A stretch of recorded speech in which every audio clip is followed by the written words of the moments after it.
All right, what's going on, everybody? Happy Thursday. It is Limits. Thank you so much for joining us. And we have a lot to get to today. You could be watching on the Occupy Democrats Network, of course. It could be the Washington Press Network. Our personal YouTube page is at PTL Radio Show. We're on TikTok. We're on Twitch. X, at least for now. I'll get to that in a little bit. And we appreciate you being a part of the show. Check out the website, pushingthelimits.live as well. We have a lot to talk about today. Coming up at the bottom of the hour,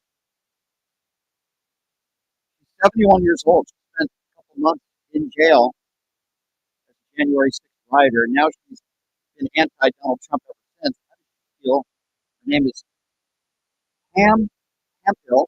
How does she feel about the fact that Donald Trump getting back into office is most likely going to pardon some of those January 6th rioters that did far worse than she did?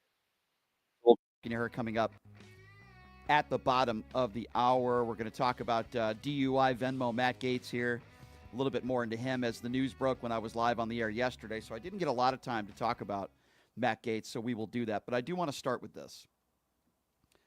So Alex Jones, who I think is a despicable human being. I don't think it. I know it. I've interviewed his ex-wife. I texted her earlier today. Alex Jones is playing victimhood today. Why? Well, he had to file for bankruptcy. And Alex Jones had to give up Infowars today. Why did he have to give up Infowars? Again, because of having to file for bankruptcy, and the main reason being, of course, he had to do all these things is because he's the person who said time and time again that the Sandy Hook shooting didn't happen. When a bunch of 8- and 9-year-old innocent children were decapitated, and families will always grieve. That pain, I'm sure, sadly, will never go away, and my heart goes out to all those families who lost loved ones in that horrible shooting. But Alex Jones is no victim. Mark my words when I say Alex Jones knew that that shooting took place. He knew that it was a horrible tragedy. He knew that innocent children died. But Alex Jones decided to lie about the Sandy Hook shooting and say that they were a bunch of paid actors. He said this time and time again for a long period of time. And the damages were pretty simple. You have families that are grieving. You never get over losing a child, especially at that age. It's so tragic and terrible. And there was testimony from parents that said they had death threats and people just coming up to them in public, harassing them because of the stuff that Alex Jones said. And the only reason why Alex Jones did this is why so many of these right-wing turds on social media do the same thing. They lie. It could be the Pools of the world. It could be the Charlie Kirks of the world. It could be the Candace Owens of the world. There's so many of them, too many of them to name. They say things on social media to get a rise out of people to get clicks. Why? Because clicks equal money, especially when you have a huge platform. More people go to your website. They listen to your podcast, whatever the case may be. Now, I've said controversial things before, but I've never said things that I felt could incite violence or harm people that are grieving or intentionally lying on the air. That I would never do.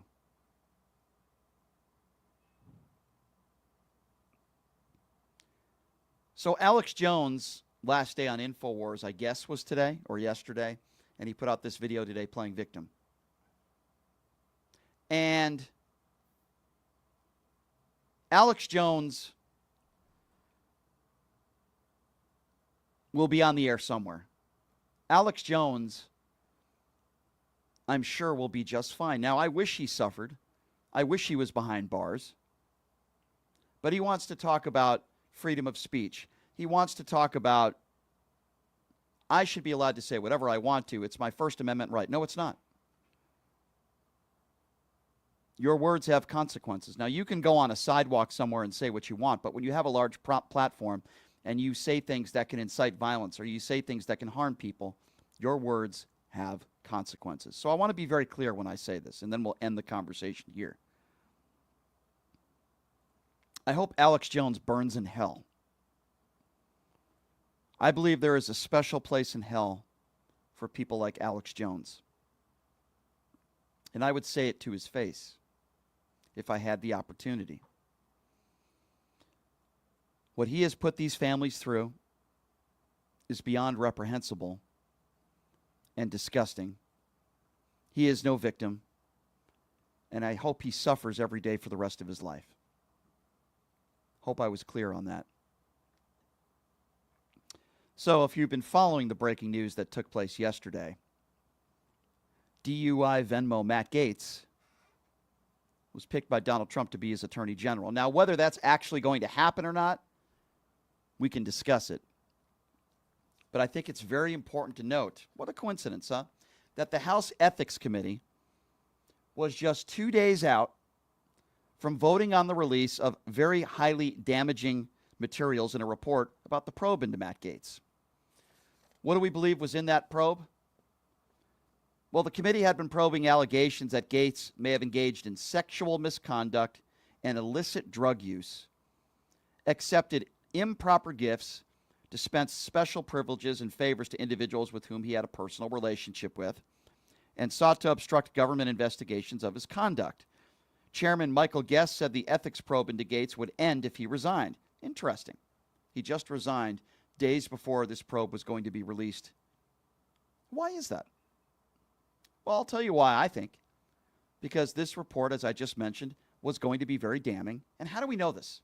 Republicans, even people that work with him, explained that he showed nude pictures of women that he had slept with, and drug use that he bragged about on the House floor in private conversations with other members of Congress. We know that for sure.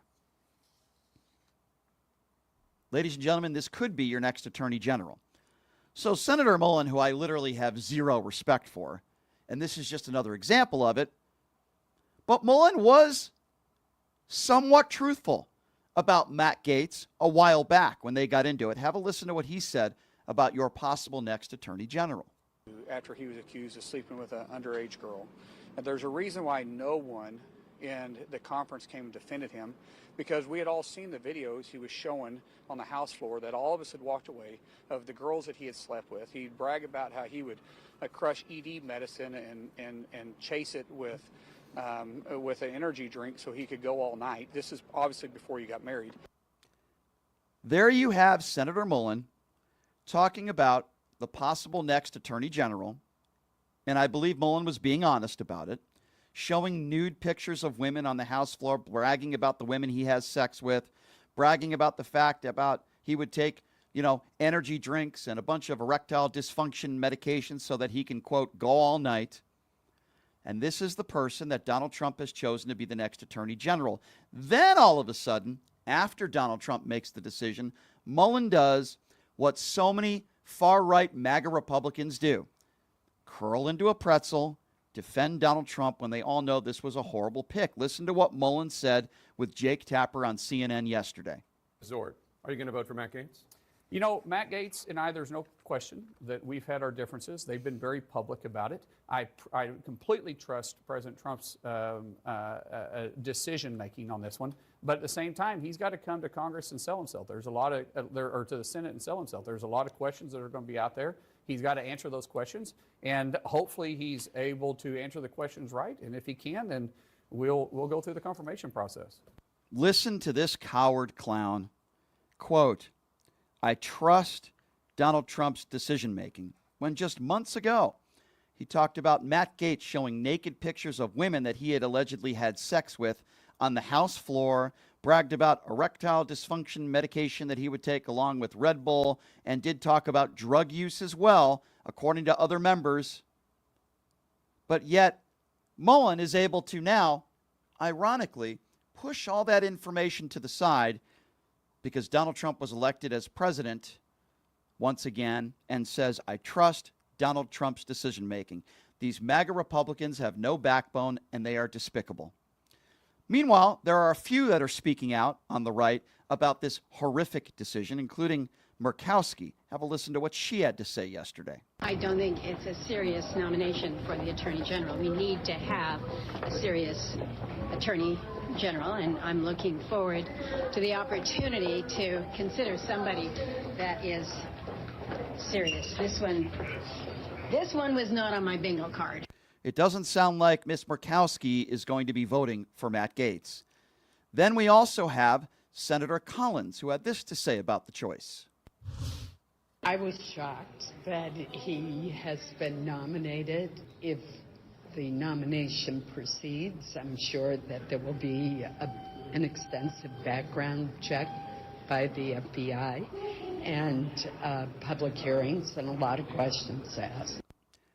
Now, I agree with Senator Collins and Murkowski. I do agree with them. And I agree with the first statement by Senator Mullen.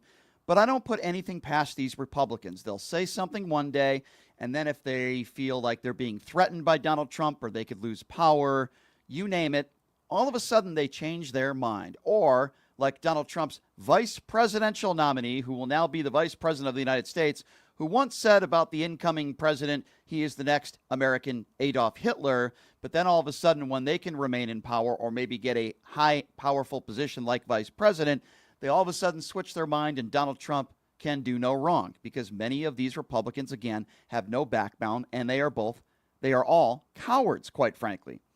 Now, Swalwell has done this show before, and he's always outspoken, and I appreciate his honesty. And Swalwell was asked yesterday on CNN what was his first reaction when he heard that Matt Gaetz was the appointed Attorney General by Donald Trump. Here we are. What do you think? Well, to the president, I say, no, seriously, who is your pick for Attorney General? Because this pick is a middle finger to Democrats and sane Republicans. And it's not being panned only by Democrats, Aaron. My Republican friends in the House are also clowning this pick. They're saying it publicly, as you just read off, but they're also saying it privately. And that was the mood earlier at the Capitol. And so, Donald Trump, not known for having a sense of humor. Credit to you. You landed a good joke on the country. But this is a position, considering what it oversees: counterterrorism, money laundering, public corruption, child trafficking. It's worthy of being taken seriously. And also should tell you everything about Matt Gaetz, that he would allow himself to be used by the president to try and own the libs with something that we know is never going to pass in the Senate. I got to tell you something. I hope that Representative Swalwell is right. I'm not ready to go there yet. You would like to think that there will be some Republicans out there with a moral compass, with some dignity, with some backbone. But I'm not sure I'm willing to go that far because, again, these are the same people who voted for Donald Trump. So I have no faith, quite frankly, in anybody that voted for Donald Trump. Anybody that is a ranking member, whether it be in Congress, a senator, heck, an assemblyman or an assemblywoman. If you voted for Donald Trump, I have no faith in you that you will vote for doing the right thing. So again, we'll have to wait and see how this takes place, but it is a middle finger to the country. It's not just Democrats. It's a middle finger to anybody who believes in the rule of law. It's a middle finger to anybody who would take a job like this seriously as the Attorney General. This is a guy who worked in law for maybe 15 minutes, a guy who is the definition of white privilege. Why do I say that? Well, he had accomplished nothing in his life. His father bought him into a university. His father got him out of God knows how many DUIs. This is a guy who is an adulterer. He's a womanizer. He's misogynist in nature. Yes, I do believe he had sex with an underage girl. This is a man who has never passed one bill in office. He's a noisemaker. He's not a lawmaker. I don't think he's extremely intelligent, like Mike Johnson said the opposite to that yesterday, like Matt Gaetz is this really smart guy. Yeah, it's really smart on the House floor to show some of the people that you work with nude pictures of women that you claimed you'd had sex with. Yeah, very intelligent people do that. God, Mike Johnson is such a moron. Now, I would like to think that he will not be our next Attorney General, but you never know. And we are only, a week into this thing. Who knows who Donald Trump picks next? Laura Loomer as his press secretary? Marjorie Taylor Greene?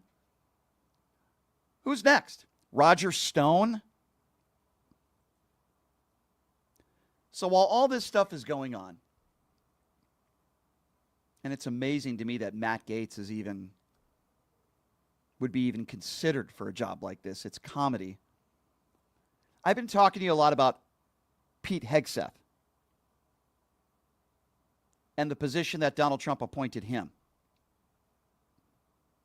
And remember, we played the audio. Pete Hegseth is the guy who said he doesn't believe women should be on the combat field. Well, I'd like you to all hear from somebody who might have a say in that. She's a hero, and she lost both of her legs in combat. And we're talking about veteran Senator Tammy Duckworth. She was asked about Pete Hegseth's statements. I'm wondering what Pete Hegseth would say to Senator Tammy Duckworth's face.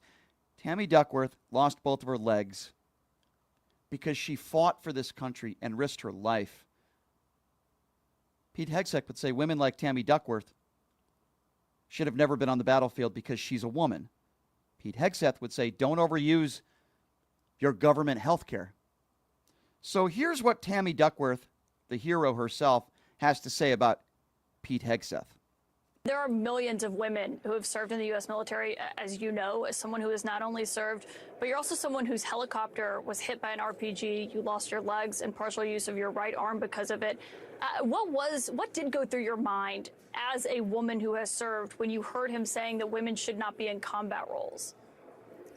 Well, he's shown that his absolute lack of experience and his lack of suitability for the job, because anybody that truly knows the military knows that we cannot go to war without over 225,000 women who are serving on active duty right now. Our military cannot go to war without our female service members.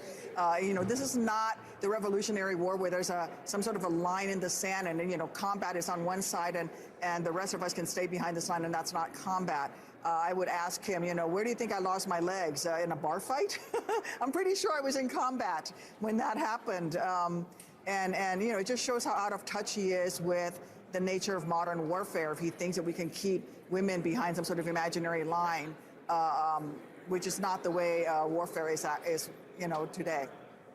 And you mentioned what he said about the chairman of the Joint Chiefs of Staff, that's General C.Q. Brown. At points, he has implied that he was only hired to that role because he was only given and nominated to that position because he is black. I should note that General Brown is an Air Force fighter pilot who has 130 combat flying hours, 40 years of service. Do you think he'd actually be able to get him fired? I mean, what would it look like at the Pentagon, do you think, if Pete Hegseth is confirmed as the secretary? Oh, I think that the morale would plummet. I think you would see a mass exodus of professional military officers, and I think that we would face a hollowing out of our military. It is absolutely alarming what would happen if you have somebody like that appointed as Secretary of Defense. And again, General Brown is more than well qualified to serve. And frankly, it is astonishing that, you've got Donald Trump, a guy who is a 5-time draft dodger. I call him Cadet Bone Spurs, would nominate someone so wholly unqualified for the job. There you have it. Senator Tammy Duckworth, who's a hero, who lost both her legs serving. And you have this imbecile, Pete Hegseth, regardless of his military service. Doesn't matter. Right now, it doesn't matter. What matters is the things he says and what he wants to do. He doesn't want women to serve on the battlefield, which is absurd. If you pass the physical test, mental and physical, and you're willing to risk your life for this country, I don't care what's between your legs. I don't care if you're transgender. I don't care if you're a man. I don't care if you're a woman. What I care about is that you're brave, you're a hero, and you're willing to risk your life for this country. But should we be surprised that a guy like Pete Hegseth has this feeling about women? Think about how he's treated women his whole life. In some ways, very similar to Donald Trump. And some might be saying, well, Brian, what do you mean? Well, Pete Hegseth cheated on his first wife with a coworker. But it gets worse. Remarried. And in his second marriage, while working at Fox News, impregnated a woman that he worked with there, an executive at Fox News. That second ex-wife filed a lawsuit against him. She won. This is a man who has treated women poorly his entire life. So should we be surprised that he doesn't respect women? In this case, if there's any woman that you should respect all women, by the way, but if there's any groups of women that you should respect, it's those who serve in our military, those who have served, those who are serving, those who are willing to risk their lives for our country. Someone like a Tammy Duckworth who risked it all, who lost both of her legs. He doesn't respect women, just like Donald Trump doesn't respect women. Look at the way Donald Trump has lived his life. Just like Matt Gaetz doesn't respect women. Look at the way he's treated women in his life. This is an ongoing trend with Donald Trump. And a lot of people might ask, well, why is he hiring these people? Folks, let's not get in the weeds on this one. It's very, very simple. I'm going to simplify it in the easiest ways that I can.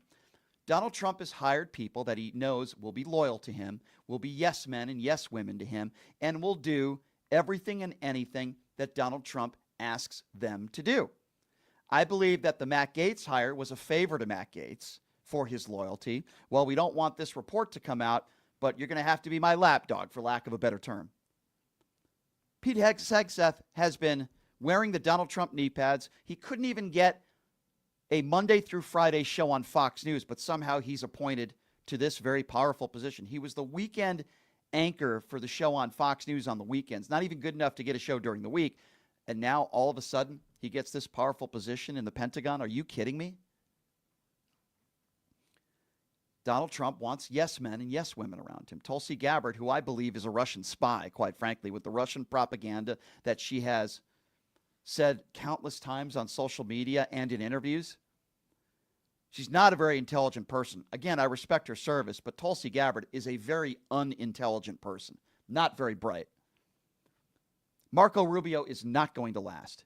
He has been kissing Trump's ass for years now, but I don't believe Marco Rubio is going to last in this spot. It's only a matter of time where all this stuff implodes.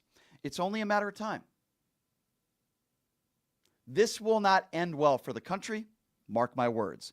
This will not end well for most of these people that will be in Donald Trump's administration. It didn't end well last time. Half of his administration didn't vote for him. His own vice president, Mike Pence. Why? Because they know Donald Trump better than anybody. Because they worked right alongside Donald Trump. That's why. So for the Pete Hegseths of the world and the Matt Gaetz of the world and others that Donald Trump has already put in his administration, and I don't know whether Matt Gaetz will be confirmed. I don't know whether there'll be enough coward Republicans that will be voting for Matt Gaetz. I don't know. I'm not so sure. We'll have to wait and see what happens. But you reap what you sow. For those of you that voted for Donald Trump, this is what you're going to get in his administration. I warned you. You're going to get a bunch of very unserious people, a bunch of people that are very unhinged, a bunch of yes men and yes women that'll do anything and everything that Donald Trump asked them to do, no questions asked. And they will do a bunch of different things, just like for Elon Musk, who is an advisor, but you want to talk about a conflict of interest with all the companies that he owns around the world. You're telling me he's not going to use Donald Trump and our own government to help put more money in his pocket? Of course he will. Ladies and gentlemen, you reap what you sow. Don't come crying to me in a year from now, 2 years from now, 3 years from now, when all this stuff implodes. And don't you tell me that all these people are qualified for the job, because they're not. Here's what we're going to do. We're going to take a quick break. And when we come back, there are a lot of speculation, and I believe the speculation to be true. Donald Trump said it himself that he's going to pardon many of these January 6th insurrectionists, maybe even those that committed very serious crimes that are still behind bars for attacking police officers and destruction of property. Well, the lady we have joining us next is a former January 6th rioter who went to jail for a couple months, and she got 3 years probation. Her name is Pam Hemphill, and now she is upset, rightfully so, that those who committed far more serious crimes than her on that day could actually be pardoned. We'll talk to her coming up next. We'll take a quick break right after this. You are listening to Pushing the Limits right here on KSHP. Hey, everybody. Are you struggling to find a pizza place that reminds you of Brooklyn? That true blue New York style pie? Well, worry no more. Stallone's Italian Eatery Pizza is a knockout. We're located at 467 East Silverado Ranch Boulevard, just off of Premier Road, half a mile east of South Point Casino, just minutes from the Las Vegas Strip. Come by and grab a slice of pie. Plus, check out our Brooklyn-inspired Italian cuisine. Our sandwiches are super. Hero, that is. Because why be a sub when you can be a hero? Stallone's Italian Eatery is here to serve you phenomenal food, Vegas. Forget about it.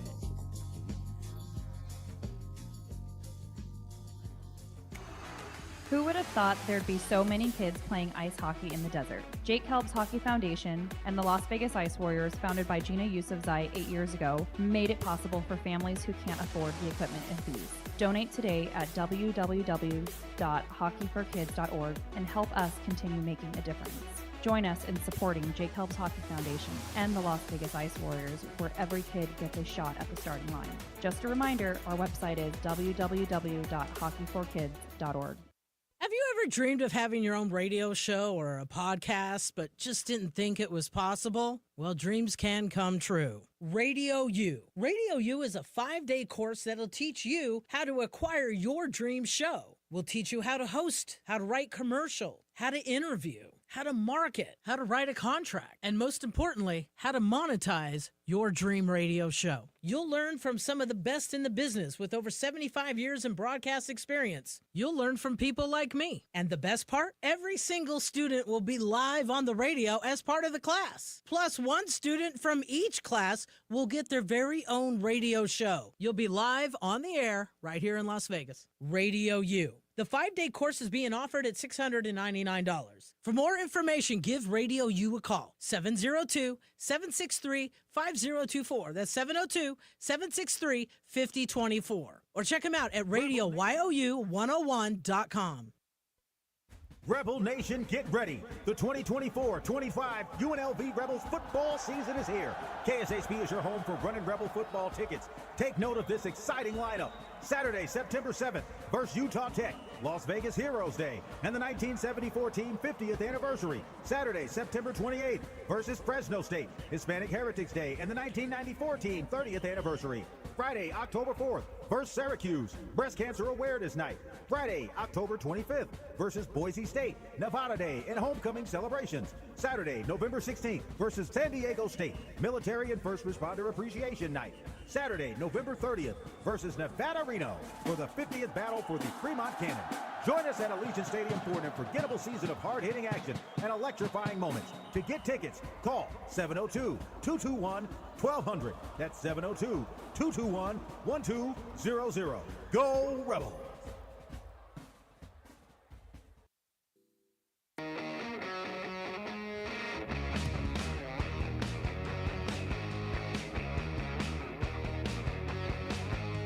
All right, welcome back. It is Pushing the Limits. Thank you for joining us on a Thursday. Man, we got some great guests coming up here over the course of the next several days, next week and tomorrow. Congressman Seth Moulton's going to be joining us on the show next week. Anthony Scaramucci is going to be joining us on the show next week. She's known as JoJo on Twitter. Has like 1 million followers on there. A great follow. I wanted to get Joanne on the show for a long time.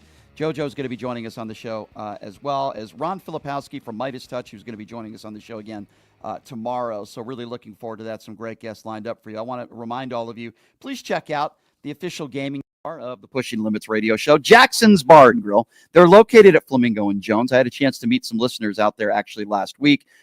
Great promotions, including the Pass the Puck contest during Vegas Golden Knights hockey games with a chance to win up to $500 in free play. Mondays and Wednesdays, you earn 300 points. You get a bottle of wine, free bottle of wine. So they just have some great promotions there and great food. Please check them out. Jackson's Bar and Grill, located at Flamingo and Jones.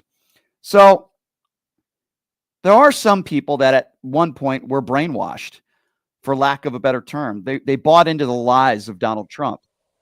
Some of them were there on January 6th. Some of them did some bad things. Some of them broke the law.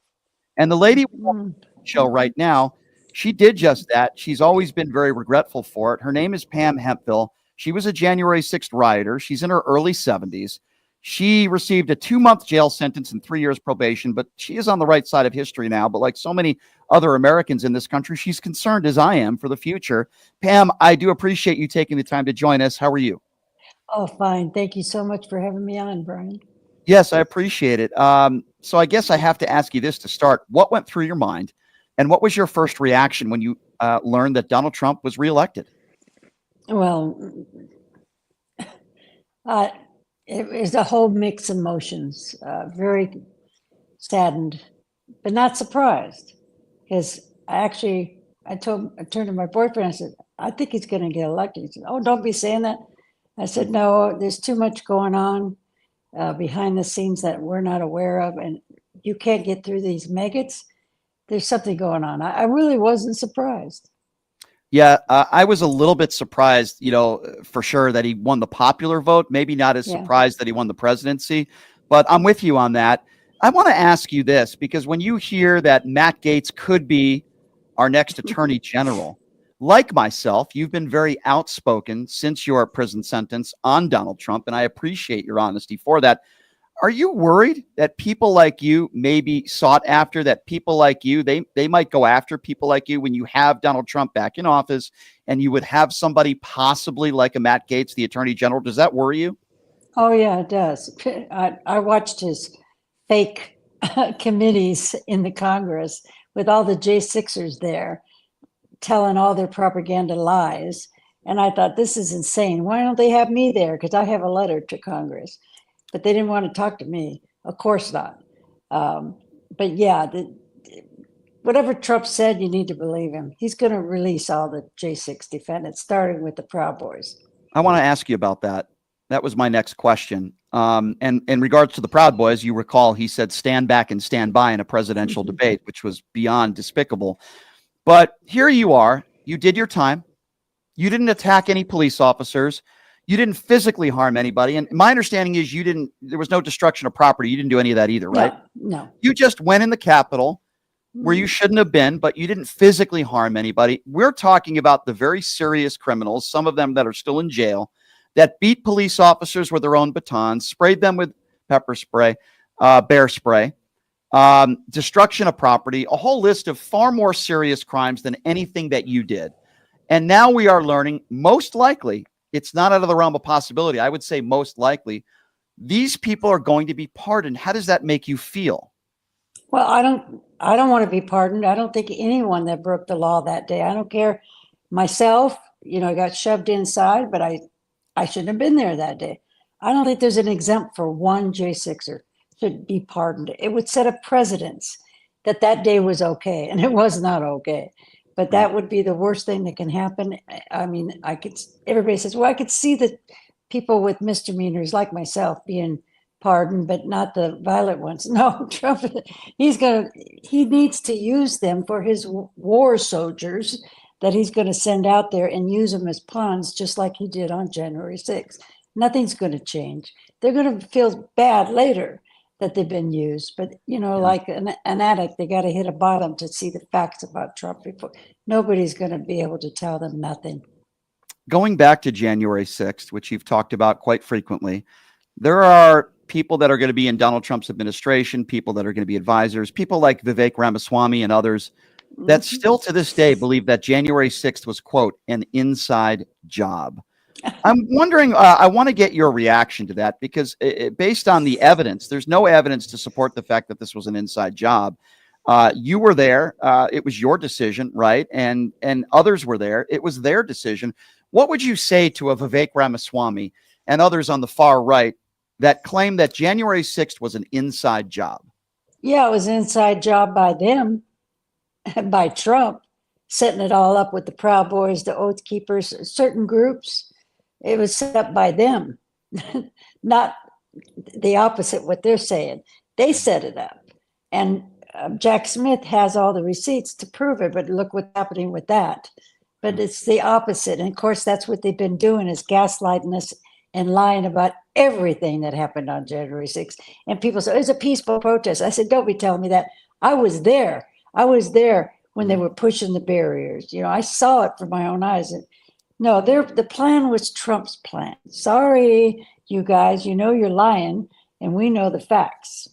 Right. Now, obviously, Pam, I don't believe this is a day that should define you as a human being. I think what should define you is the way you've behaved and what you've done afterwards. You've accepted your jail sentence. You served your time. You have spoken out about it. And in turn, I think you've helped a lot of people by doing so. So I don't think January 6th should define who you are as a person. I think it's when we all make mistakes as human beings, it's how we deal with those mistakes, whether you break the law or not moving forward. So I want to be clear on that. But with that being said, I would imagine you still think a lot about that day. I know you've moved forward with your life, and I admire what you're doing.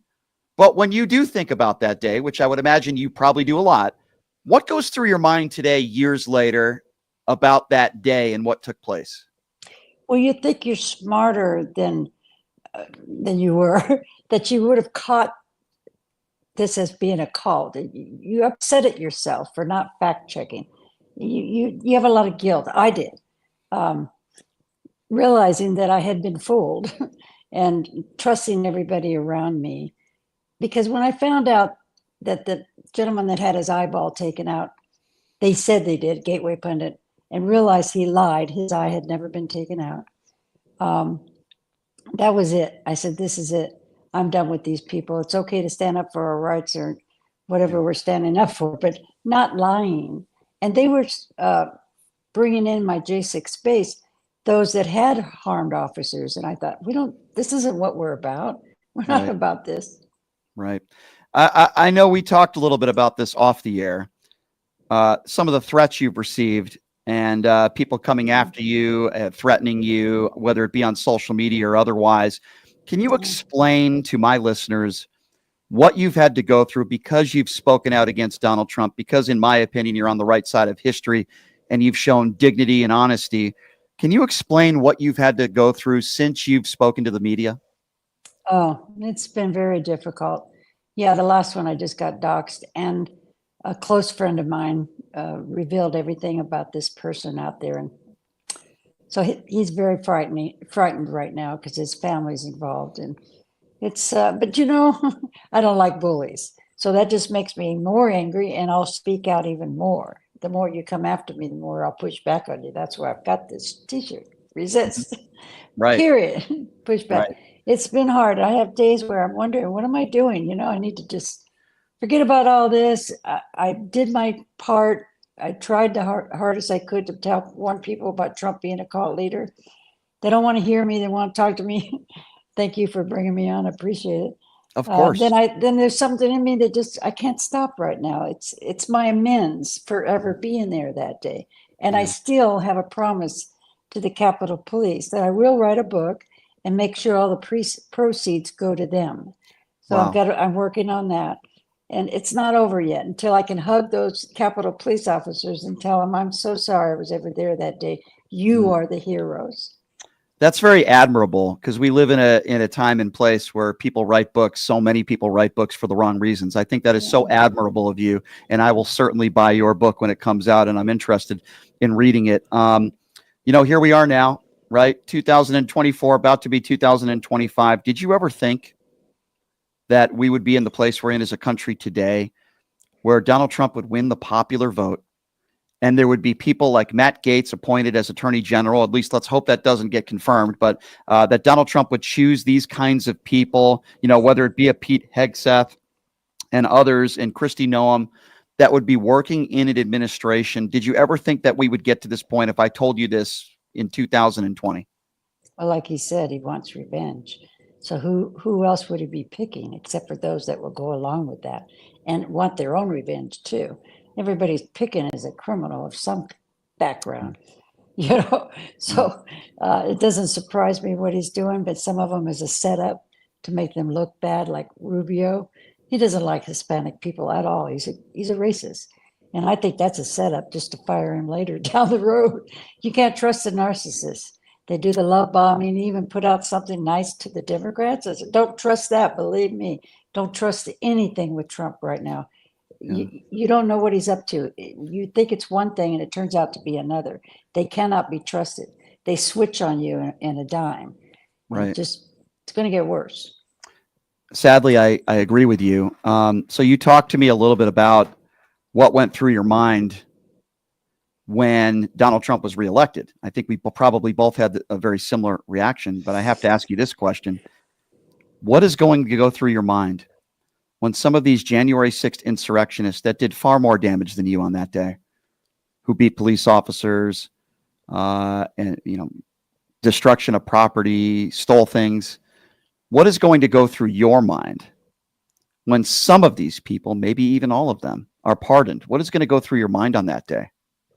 I think I will be crying, but nothing will stop me from confronting them. I've got 2 of them that live here in my state, and I'll stand right up to them and say, I feel sorry for you. I really do. That you never took responsibility, and one day you're going to meet your maker. You're going to have to be accountable for this. But they're not going to scare me. They're going to try, because I'm not, Derek Evans and all of them hate me terribly. But it's going to be a sad day, because they're just being used, just like they were on January 6th, to do his bidding. And it's going to be horrifying. I keep hoping, like everyone else, that that's not going to happen. He'll just pick a few, but it's not going to happen, because what Trump is saying he's going to do. That's one thing you could believe about Trump. You're right. Pam, if you had the opportunity, speaking of Donald Trump, to be in a private room with him, I'm curious, at this point in your life, what would you say to him? You can't. Not with a narcissist. There's nothing you can say. They cannot take any kind of confrontation at all, or reality. No, their drug, like a heroin addict, is your approval and you liking them and looking up to them. That's why he loves being God and wants to be a king. But it's impossible. Nobody could reason with Trump. They could try, as long as you're doing a little people pleasing while you're talking to him. You got to say, but Trump, this is for your benefit. And how can I help you? You got to be totally phony. Yeah. The only thing I would tell him is your time will come when the maggots will be coming after you to get you out of office, because everything that he's putting out there right now is going to affect them too. And that's what I've been trying to tell him. I don't care if you're white. You're going to be in just much trouble, because if you disagree with Trump, he's going to come after you. He's going to make sure you're fired from your job or something. So he's a wannabe dictator. You're absolutely right. Pam, do you think that Donald Trump, a little more than 4 years from now, do you think he ever leaves office? You think he just leaves? That you think there'll be a peaceful transfer of power in a little over 4 years, whether it be a Republican or Democrat that wins the presidency next time around? Do you think he'll leave? Oh, well, of course not. But I'm counting on, and this is just how I feel right now. I think the maggots are going to get a taste of his wrath, and they're going to be the ones that's going to get him out. Because I'm an alcohol and drug counselor, and I've talked to addicts. I was a counselor. They don't hear you until they hit a bottom. So maggots are going to see the raft of Trump and how it's all his policies going to affect them and their turnaround, and they will be allies. They'll say, "You crazy, Pam, right now." I know, but it will happen that way, because it's always happened that way in our history. We fight back fascists, and they'll see the fascists, and it's going to affect their families, and they're going to say, wait, wasn't it all about the economy, right? Look how it's going to be now. So I have faith in that. I think you're probably right. Sadly, I think a lot of these people will never admit they're wrong. They'll never admit they're wrong for voting for Donald Trump. Some of these people won't admit they were even wrong on January 6th. Some of the insurrectionists will never admit they're wrong. And I'll say this in closing, Pam, and I've always felt this way about you. You're a good woman. We all make mistakes, but the way you've spoken out since getting out of jail, I have a lot of admiration for you, and I think you've done a lot of good in making up for the mistakes you made on that day. And when you have this book come out, I'd love to have you back on and promote this book, which I think is admirable, what you're doing with the proceeds, what you're going to do with the proceeds. I think that's phenomenal. I think that's great. And I'm glad that there are people like you out there. I really am. We all make mistakes in life, but it's how we respond to those mistakes and how we act after. I think you're a stronger woman because of it. I really feel that way. I think you're a stronger woman because of it. And love to have you back on again down the road, Pam. And I wish you and your family the best of luck moving forward. And I do appreciate you coming on the show, Pam. Thank you so much. Thank you. Can I just say one last thing? Sure. If people could join resist2025.org, it's a great organization resisting back. Okay, resist2025.org. And also, I highly recommend, if you haven't already, have you joined Blue Sky? Yeah, I have joined. Great. I'm Pam Hemphill 53 because they stole my number. There's a whole bunch of fake Pam Hemphills out there. Well, Pam Hemphill 53. I'm going to follow you after the show. I'm on Thank there you. at PTL Radio Show as well. I just signed up literally yesterday. So, Pam, thank you so much for your time.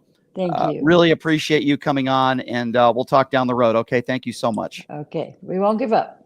All right, that's right. Don't give up. Thank you so much. That's Pam Hemphill, anyway, a former January 6th rioter who is in her early 70s. She spent a couple months behind bars, 3 years probation, and what she's doing with her life now, I think, is extremely admirable, and I have a lot of respect for her, and I really appreciate her joining the program. Okay, so here's what we're going to do next. We're going to take some phone calls now. Number to call is 702-221-7283. And again, that number, if you would like to be a part of the program, now's the time to call. 702-221-7283. We certainly have a lot to talk about, including Matt Gaetz. I mean, maybe there's people out there that think Matt Gaetz will be a great attorney general. Take your phone calls on that. Still talking about the Pete Hegseth, for lack of a better term, appointee. And who's next? I mean, I put something up on social media saying who's the next lunatic that's going to be assigned in some way, shape, or form in the Trump administration. One of the names that I brought up was Laura Loomer. Madison Cawthorn is another one. I've had a couple different names floating around here. Marjorie Taylor Greene, of course, another one. I think there are more crazy appointees that are going to be hired in the coming time. I've heard some rumblings that Scott Jennings could be hired as Donald Trump's press secretary. I've also heard that Attorney Habba could be the press secretary. Whoever the press secretary is, they're going to be an apologist and a liar for Donald Trump. We know that for sure. So anyway, the number to call if you want to be a part of the show is 702-221-7283. Let's start off with Mark. Mark is first up on PTL. Hello, Mark. Hi, Brian. We haven't spoken in a while. It's the line's always busy when I try to call in, which might be a good thing. Well, I'm glad you called in, Mark. Good to hear from you. What's on your mind today?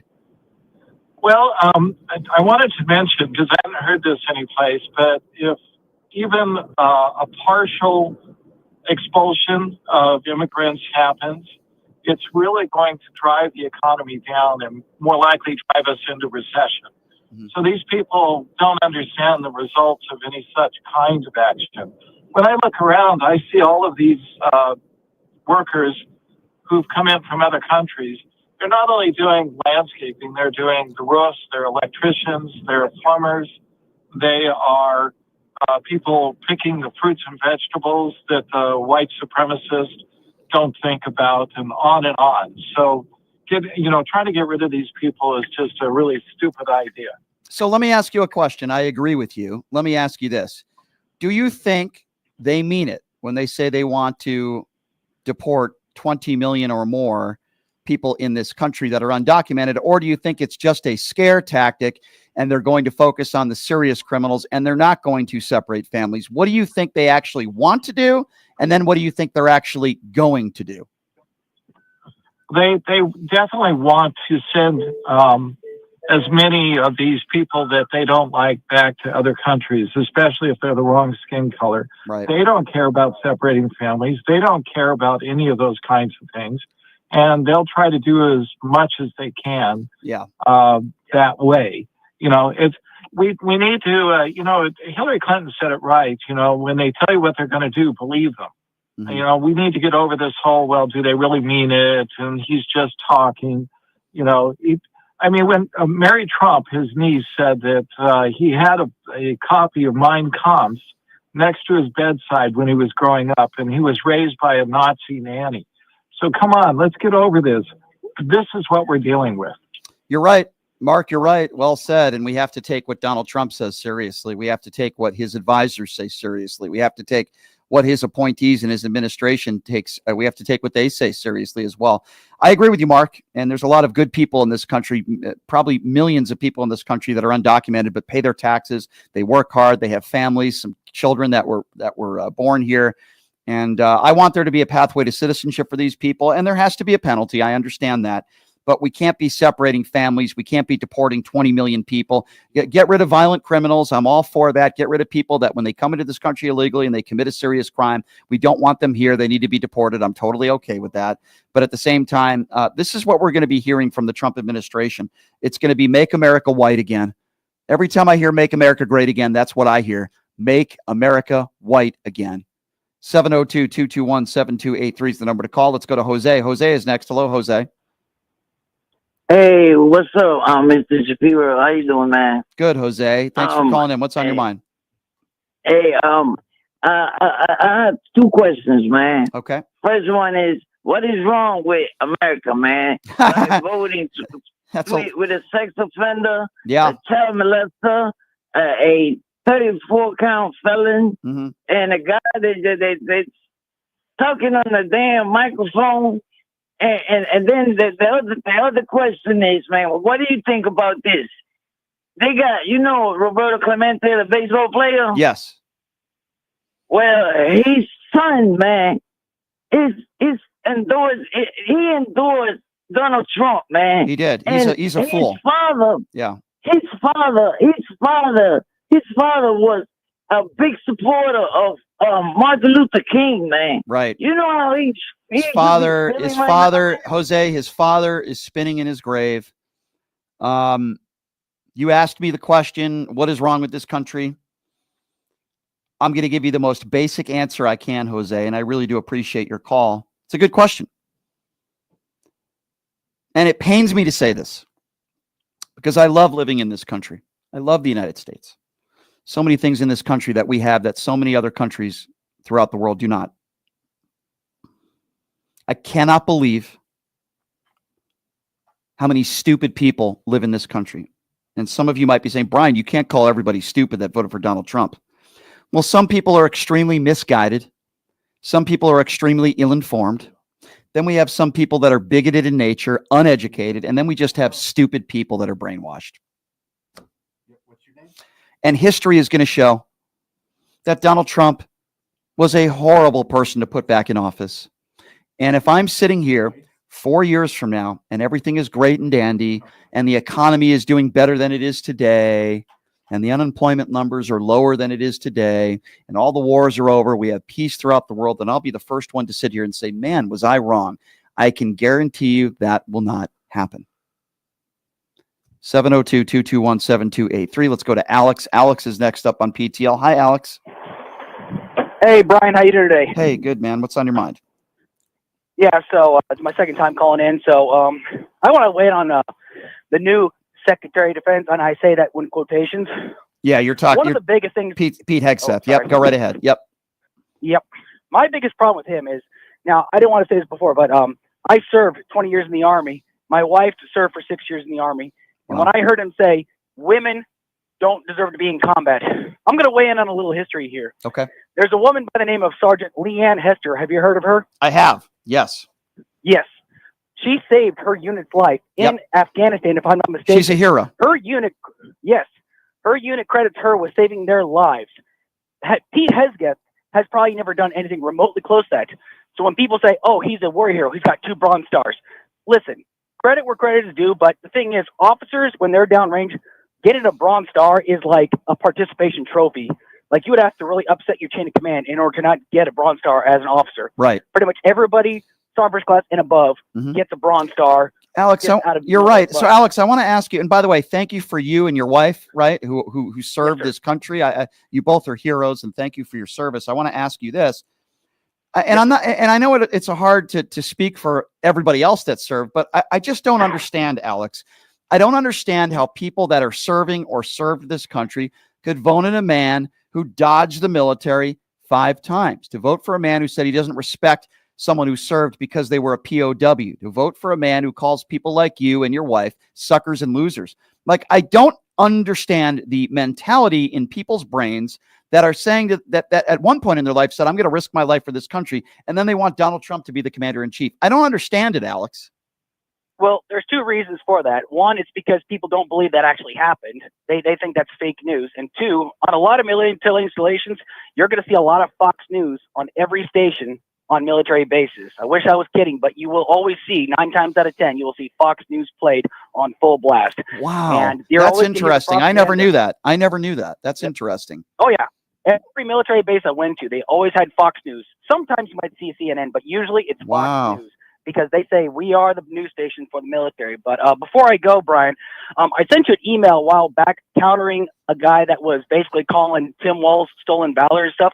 I basically talked about how to say he never was a sergeant major is bupkis. And I sent you an email a while back. I wasn't sure if you got the email, but it basically was countering that gentleman. You no longer talk to him anymore. I think his name was like Tony or something like that. He was the guy that the Dodgers fan. Okay. Yeah.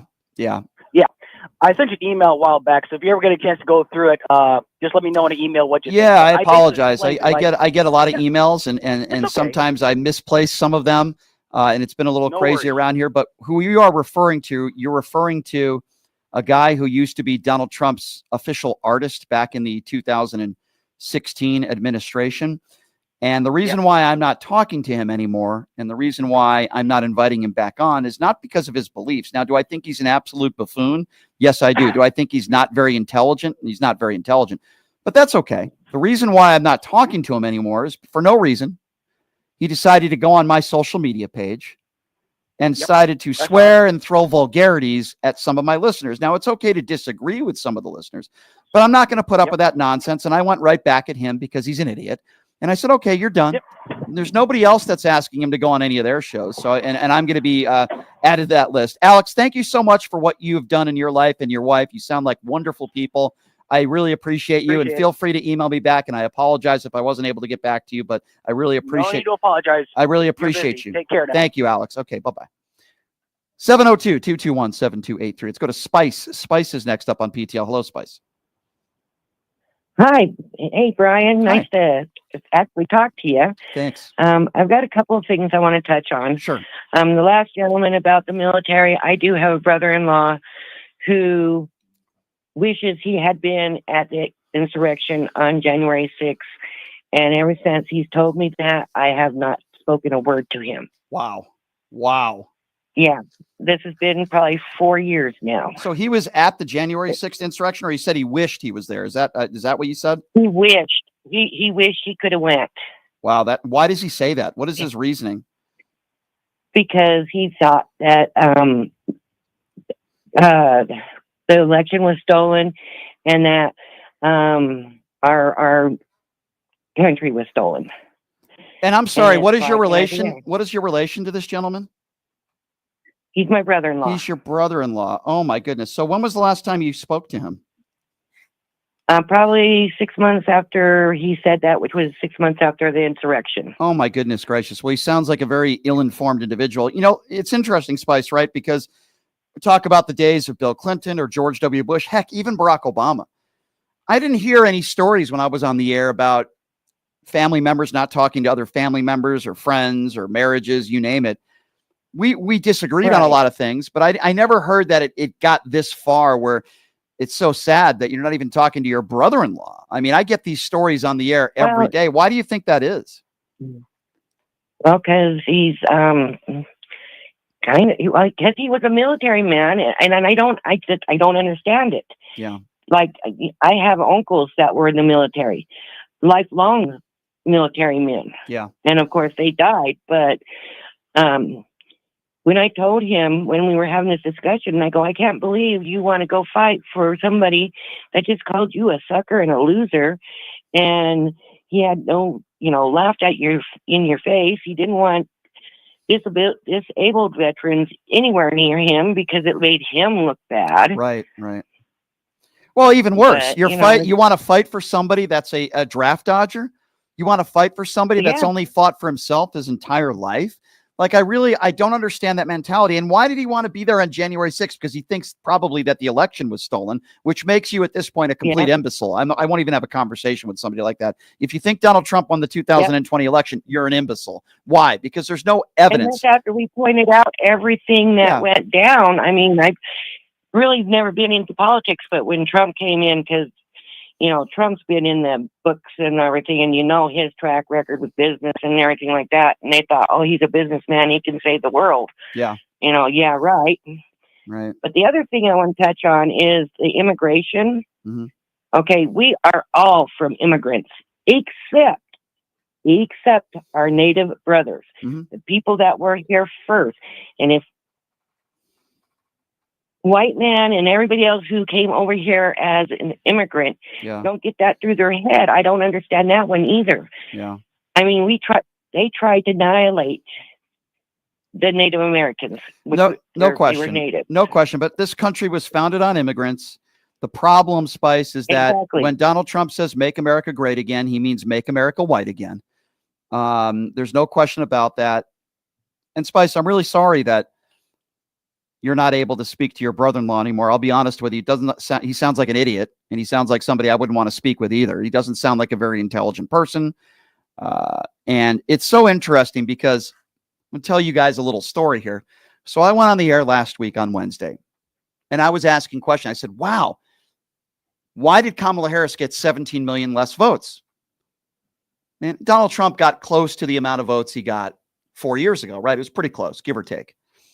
We were led to believe that 25 million people registered to vote for this election. So I asked a question. I said, boy, that's interesting. I just want some of my questions answered. Did all these people just decide to sit out the election? Did they just decide not to vote? I'm asking questions. Never once on the air or off the air did I ever say that I felt like this election was stolen. Never once on the air did I say the Republicans cheated. Yet, when I asked questions such as, where did all these votes go? Did people just decide to sit it out? I got that. And then in return, people are like, oh, you see, Brian, these are the same questions we asked. No, you didn't, you stupid fools. No, you didn't. You said, like that moron, lying scumbag, Donald Trump, that the election was stolen. You said, clearly put, that the Democrats cheated. I never uttered those words, you stupid fools. I asked questions about the election. I asked questions about why so many Democrats allegedly sat it out. Never did I say the election was stolen. In fact, to the contrary, the day after the elections on Wednesday, on the record, I said I accepted the results, even though I was very disappointed. So for you buffoons out there that are saying, oh, Brian's now saying the election was stolen. Brian's now saying this. This is what we were trying to say in 2020. We have nothing in common. You're a bunch of idiot imbeciles who still think that Trump won in 2020, where there's no evidence to prove that. Never once have I said that this election was stolen. Never once have I said that the Republicans cheated, and you won't see me storming the Capitol, you stupid MAGA fools. 702-221-7283 is the number to call if you want to be a part of the conversation. All right, let's go to, I believe we have Dave next. Let's go to Dave. Hi, Dave. Hi, Brian. What's up, Dave? I've been listening to you quite a bit, so you probably have heard my name more often than some other people's names. That's quite all right. That's quite all right. You go ahead. You offer respite from the agony, listening to a sane voice. I'd like to answer that woman's your question, and then I got another point to make about because I've talked with you before how I haven't spoken to my brother in 2 years, over 2.5 years. My brother, my blood brother.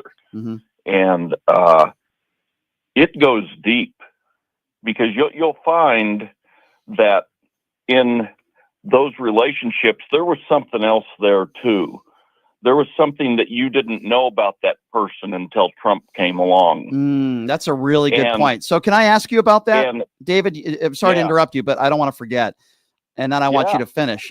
David, you just brought up a good point that I want to pick your brain on. So you said there are things about your family members. In this case, you're talking about your brother who you don't talk to anymore. You haven't spoken to in 2 years. I'm very sorry to hear that. Yes. But you make a good point. You learn things about family members or friends or coworkers that maybe you didn't know. Can you explain to me what you learned about your brother that maybe you didn't know about him before? That he's willing to forgive a rapist. Mm-hmm. He's willing to forgive a convicted criminal. He's willing to look the other way to get what he wants. And at the core of it is what I call a mass hysteria that people become part of. They all become part of this head nodding crowd. And he has attacked me through his friends. He has his friends belittle me, and almost my whole family is Republican. They're in Kansas and I'm in New York, and I just learned a whole new different way of life here that's a lot better. Right. You know. And I look back and what I see is people who are retarded in their emotional growth. They haven't advanced in their thinking. They're stuck in a certain way of thinking, and pride becomes part of it, and then head nodding. They just head nod the hell out of each other. They don't challenge each other.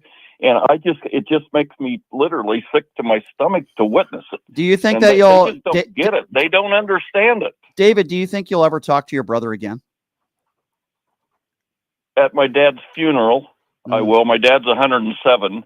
He's wow, God bless him. And other than that, I'm not going to torture myself with you have to draw a line in the sand someplace. I understand. And yeah. I'm not going to go over that line anymore. And it, a lot of things that go on between families is you have a nice person in a family and you have a rascal in the family. That's almost all families. Right. And the rascals are with Trump right now, and the people that they're getting their rocks off right now. Yeah. They're just loving every minute of this. Well, they're sore winners, right? I mean, they're sore winners, right, David? I mean, and what I mean by that, they're sore winners, yeah, and they're sore losers. That's the whole thing. You absolutely. Can't win with them. I don't recall, and thank you, by the way, for the call, David. I'm sorry to hear that your lack of a relationship now with your brother. It's sad. It's sad to hear these stories. It doesn't make me happy, right? But it is interesting. When Joe Biden won in 2020, I wasn't shoving it in people's faces. I was relieved because I didn't want Donald Trump to win another term. But I wasn't going on social media and trying to silence people. I wasn't going on social media poking the bear. There are people in this country that are very worried. They're very concerned. And the far right, they're mocking them, right, for caring about your country. We can disagree on what we think Donald Trump is going to do. I actually think Donald Trump's going to do a lot of damage to this country. But we can disagree on that. But it's amazing to me the people that are poking the bear, the people that are trying to humiliate others. Oh, we won, you lost. Ha ha ha. It's like second grade recess bullying. That's what it is. And it's so pathetic. You see it on X every day, among a lot of other things on X. And we'll get to that a little bit later. Thank you for the call, David. 702-221-7283. Let's go to Jack. Jack is next up on PTL. Hey, Jack, what's going on, man? Hey, Brian, how you doing, man? Good. Hey, listen, like we talked about before, there's three types of the Trump voters. Is the ultra rich that, they're just voting for their tax break. That's what they want. They don't care about, young families buying their first home, or, a pregnant mother having a $6,000 child tax credit or minimum wage or anything. They don't care about any of that. Then there's the second group that they're just the bigots and racists. So they would never vote for a woman. They would never vote for a black woman or a woman of color. And then the third are just the poorly educated ones that watch, Fox News and get all their information from that and think that they're doing the right thing. But the thing I wanted to call about is, are you noticing kind of like this, I don't know, like this air of that they're saying, oh, well, the majority of America is like as if we're going to change our stances on all these things about women's rights and health care and like we're supposed to just like because he won the popular vote, like we're supposed to like side with them now and forget about all of our values and our morals. And I'm noticing that more and more, like when people get into like back and forths, that they'll go with, well, the people have spoken and 51% of America has voted for Trump, and I don't know what that means to them. If they think that they think that their views are in the majority, and I mean, it's just if that were the truth, I think America's just in a sad state. Well, you want to talk about a sad state, right, Jack? We've talked about Matt Gaetz and all these other hirings, but now apparently Donald Trump is going to make it official today and nominate Robert F. Kennedy Jr. to lead the Department of Health and Human Services, according to Politico. I mean, it's unfathomable that this moron who beheads whales, who stages bear murders in Central Park, who thinks that COVID is causing polio in children. I mean, he's a conspiracy theorist moron. Again, somebody with no moral compass, whose own ex-wife committed suicide because she read his diary of all the cheatings. He's just a horrible guy. He's dangerous for the country, and he's a conspiracy theorist, and yet another moron and dangerous person that Donald Trump is hiring to work in his administration. Yeah, you can't make this stuff up, man. You can't, Jack, but we got to fight the fight. We got to continue to fight the fight and call out nonsense, separate fact from fiction, and they're not going to silence me. I thank you for the call, Jack. 702-221-7283 is the number to call. Let's go to Chuck. Chuck is next up on PTL. What's up, Chuck? Hey, Brian. Just wanted to mention something here. It looks like they're really picking a lot of foxes to control the hen house. And you mentioned one name that I got to disagree with you about. You mentioned Madison Cawthorn. Yeah. And he's not going to get nominated for anything because I don't know if you know this, or you probably do, but he actually exposed everything about them. He said, the sex parties and all that stuff. It's really weird.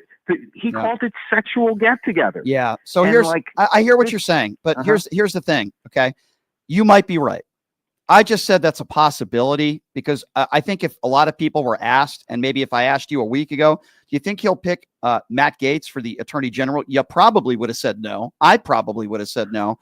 All I'm saying is I don't put anything past Donald Trump, and it's a possibility. Is it more likely that it might not happen? Sure, you're probably right, my friend. But all I'm saying is I don't put anything past this guy. Look who's running the health department now.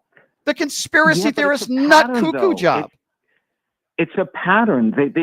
For years, he's always been trying to put people in these positions to dismantle the actual institutions that they're supposed to head. And I really think it's part of a Russian disinformation campaign. Well, I think Tulsi Gabbard is listening to all this nonsense. I think for sure. Tulsi Gabbard is a Russian asset, and she should be investigated for that. All the Russian propaganda that she has spewed about Ukraine, it's. Again, somebody else that's going to be in a powerful position. I think Tulsi Gabbard has an IQ of about 20. I mean, just listen to her talk. Yeah, exactly. And the whole thing with Syria, too. And I really think that Putin put out those pictures of Melania just to remind Trump exactly what he has on him. This is the woman who wouldn't even call out Assad. Gabbard wouldn't even call out Assad for being an evil, murderous dictator, very similar to Donald Trump, huh? Very similar to Donald Trump, who fails to call out Vladimir Putin, who sends Vladimir Putin COVID test kits in the middle of COVID. Tulsi Gabbard is a Russian asset. Donald Trump is a Russian asset. That's why they were celebrating in Russia when Donald Trump won. He is a Russian asset. 702-221-7283. Let's go to Daniel. Daniel's next up on PTL. Hey, Daniel, what's going on? How you doing? Hey. So, just calling to see, why are you so angry about the Trump people saying that they simply won when the Democrats are going online crying, saying that they're going to leave the country off themselves? Okay, so hold on. I haven't said that. Right. So no, I'm just. Right. I didn't say you said it. But I'm just saying it's happening. Okay. It's happening, and isn't that bringing more divisiveness than? Okay, so you anything? think? So let me ask you. So wait, you think that it's bringing divisiveness when Democrats say they might leave the country, and you're not concerned about? Well, they're saying more than that. You know, they're saying more than that. I don't know. I don't. Okay, you can follow me. You're not my family anymore. Like that guy that was just on. He was okay. Well, let me be very clear. Talk to his brother. Okay. Over his choice, an opinion. So what's of his own. Okay? So to me, it's not an opinion. When you say Donald Trump won the 2020 election, you're just an idiot. That's number one. And I'm not dividing the country. If you say the earth is flat, the other 10 million votes. Hold on. When you say the earth is flat, you're an idiot. When you say Donald Trump won the 2020 election and defend January 6th, you're an idiot. When you defend Donald, the other 10 million votes, Brian. I'm sorry. You really want to have a debate with me? So I'm asking you where the other 10 million votes. It's not a debate. It's a question. Okay, a question. Where are the other? I have no idea what you're talking about. What do you mean? Where are the other 10 million votes? Can you be more specific, please? Are you referring to 2000? How many votes did Biden have? Okay, so let's start from the beginning. Let's start from the beginning. You're talking about the 2020 election, correct, sir? Yep. Okay. What you just brought up. I'm on your same topic. Okay. Yes, sir. Okay. Fair enough. You're asking me a generic question, which is, where did the 10 million votes come from? I'll tell you, you're talking about the people. No, where they disappeared to, not where they came from. What votes that disappeared? What votes that disappeared in 2020? I have no idea what you're talking about. What are you talking about? Donald Trump had how many votes, total votes in 2020? Donald Trump had around the same number of votes, very close to 2020, as he had in 2024. What are you talking about? What are you talking? What votes disappeared? All right, let's make this conversation a lot easier. 84 million. Let me make this conversation a lot easier for you, okay?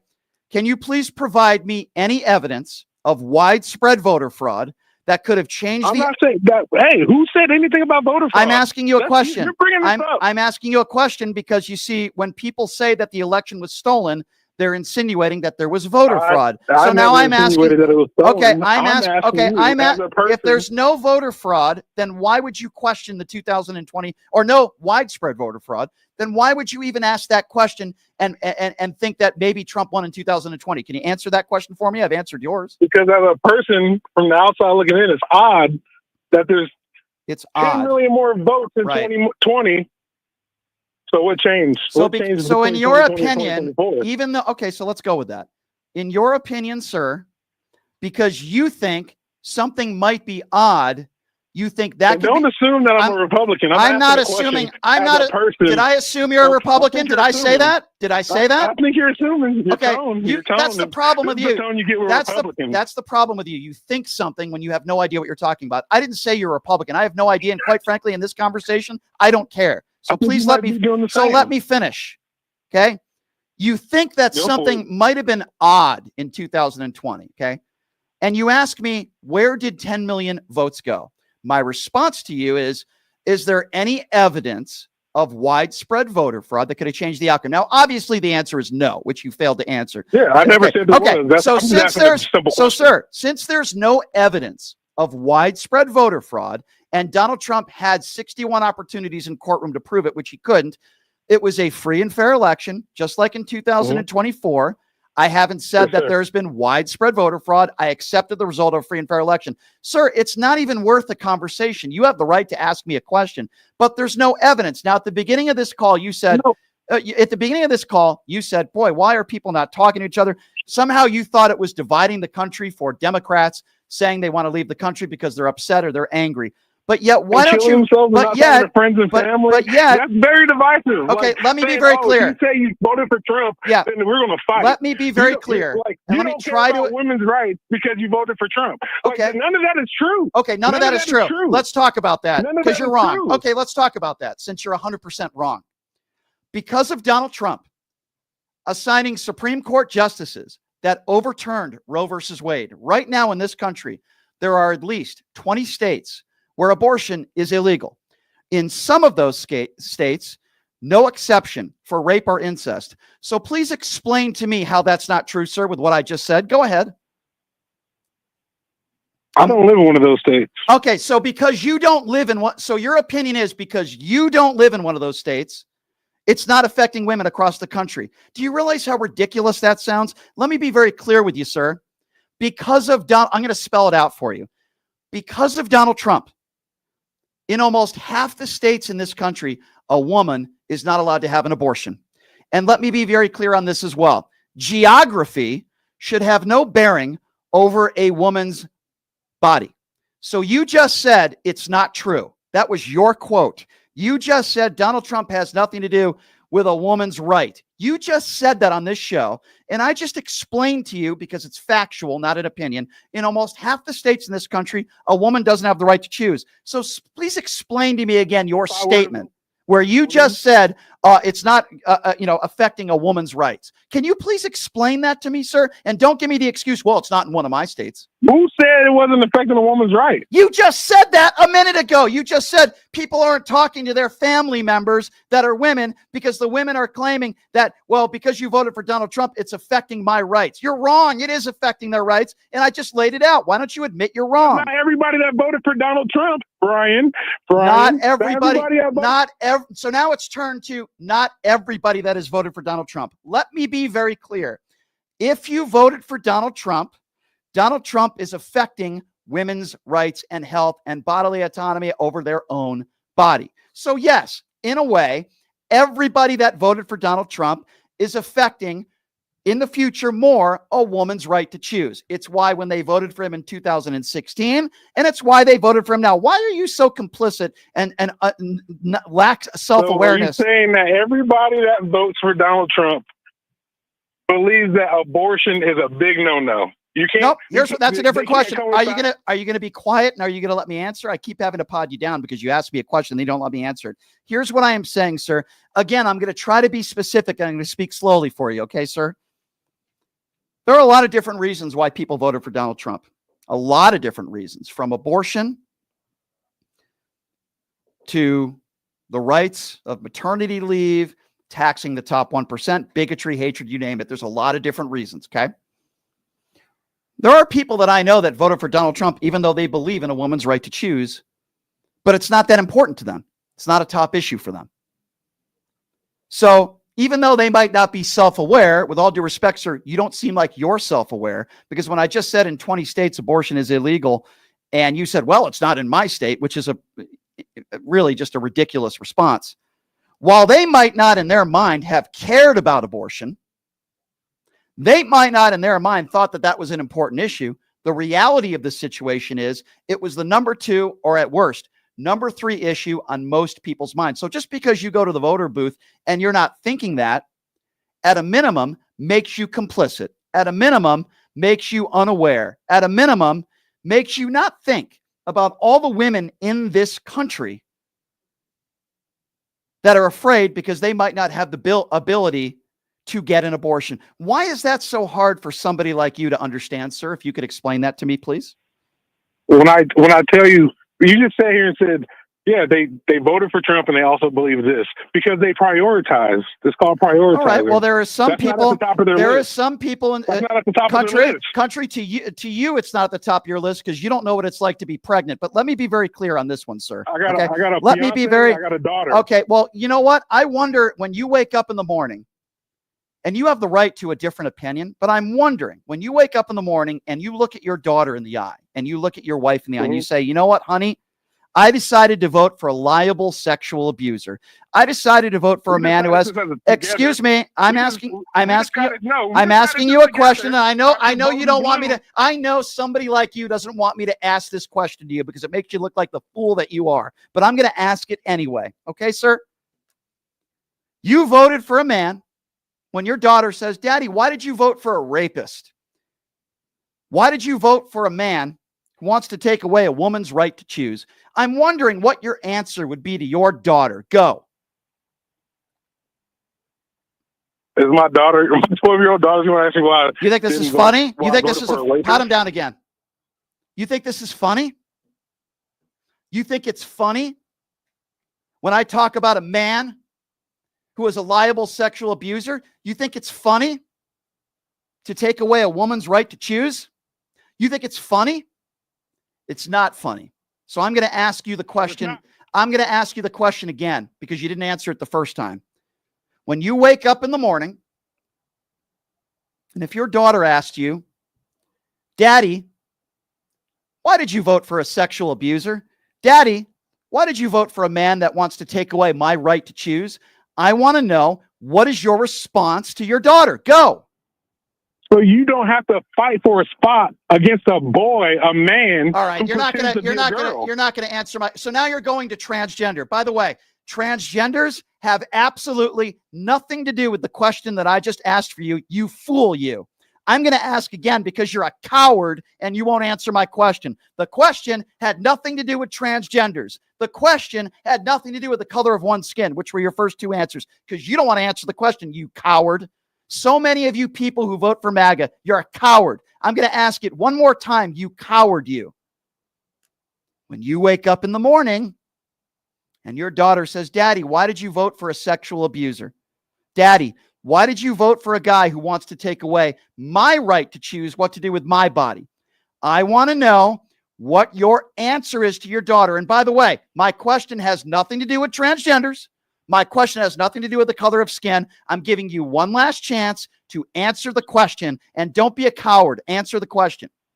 So just because your question doesn't have to do with any of those things, my answer. All right, you're not going to answer. You're not going to answer the question because you're a coward and you're an imbecile. You are MAGA.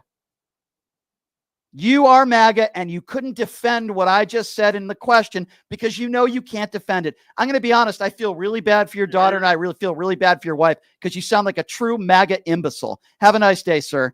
Have a nice day. I give them 3 chances to answer a question, and he doesn't answer it. What do you make about Donald Trump taking away a woman's right to choose? What do you say to your daughter when she asked, why did you vote for a liable sexual abuser? He talks about transgenders, a typical stupid answer from a stupid MAGA supporter who will not answer my questions, who is a bigot. Yes, that guy who called in is a bigot. And I guarantee you transgenders aren't affecting his life at all. They're not affecting his wife's life. They're not affecting his daughter's life. But notice how he won't answer the question. It's a playbook from these MAGA right-wing bigots. What do you say about Donald Trump's sexual abuse? What do you say about him taking away a woman's right to choose? Oh, let's talk about those transgenders. What a frickin' coward. 702-221-7283 is the number to call. Let's go to Kim. Kim is next up on PTL. What was that guy's name, by the way? Daniel. Okay, I got to remember that one. Kim, what's going on? Hey, Brian. How are you? I'm doing okay. I'm a little fired up today, but I'm doing all right. Oh, believe me, I am too. And let me tell you, I'm 66 years old. I live in West Virginia, the reddest state, we are, as you know, poor in education, poor in health care, you name it, we're on the bottom of the barrel. I'm a Democrat. I admit that. I love being a Democrat. I have fought. I have my family, my mother for 50 years worked in the polling places. I have my sisters. I am a retired registered nurse. My husband is a retired over-the-road truck driver. And you're not going to get MAGAs to answer the questions. I have tried. My son, I want to try to get through this. There's so much to talk about in so little time. Our son graduated from high school 5 days after 9/11. He was 18. You know how they come into the schools and sign him up when they're in school, in high school. He signed up there. And then guess what? He graduated, and 5 days after 9/11, we were putting our son on a bus to Camp Lejeune, served in the military, served in Iraq. Had a couple close calls, friends, young men that we got to know when he was there, loved. We took them all out to dinner. We go there all the time. Every chance we had, we were there.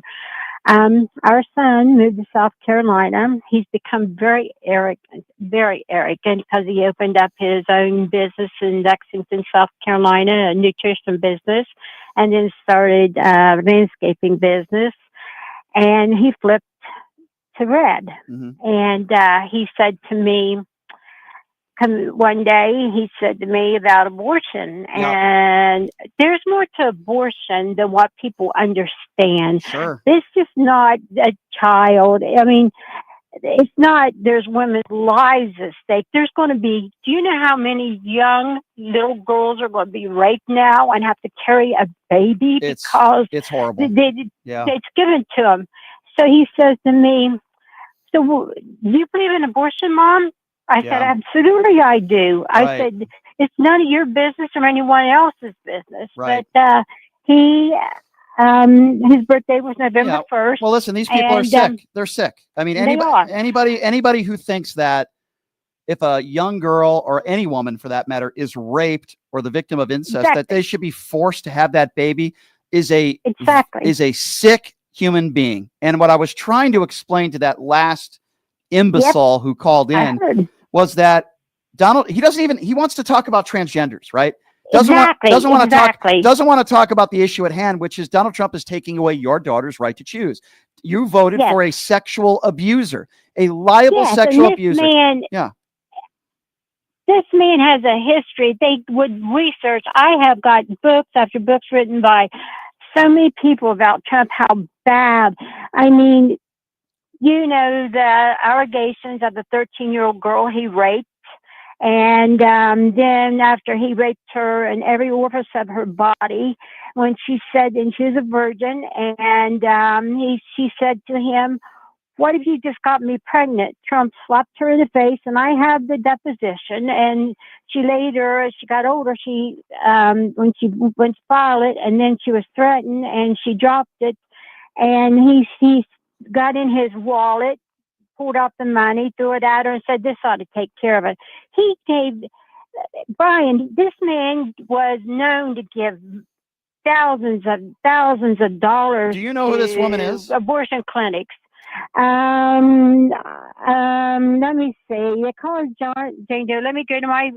Well, you don't have to go to it. Here's what I'd like you to do if you have the time. Okay. Yeah, please do that. I was just going to say my email. If you're watching on YouTube, I'll give it out. Brian Shapiro at kshp.com. That's my email. If you have more information on this individual, I would like to talk to her. And I'm so sorry she had to go through that. That sounds terrible, but not surprising. Please email me with more information, and I would like to talk to her, and I appreciate the call. All right, here's what we're going to do. We're going to take one more last break, and when we come back, we are going to finish up with some more phone calls. I know I have a lot of people on hold that want to chime in. Boy, we've had some interesting calls, that's for sure. Some good ones, some not so good ones, some controversial ones. It's what we do on Pushing the Limits every single day. So before I take a break, I want to remind all of you, this is an independently owned radio show. What does that mean? Well, kind of like public radio, we rely on people like you. What can you do to help? Well, the first thing you can do, go to pushingthelimits.live. Again, that's pushingthelimits.live. Subscribe to my YouTube page, which is at PTL Radio Show. It's free. Be interactive on there. The second thing you could do on pushingthelimits.live is we sell merchandise up there. Shirts, hats, beanies, you name it, we sell it.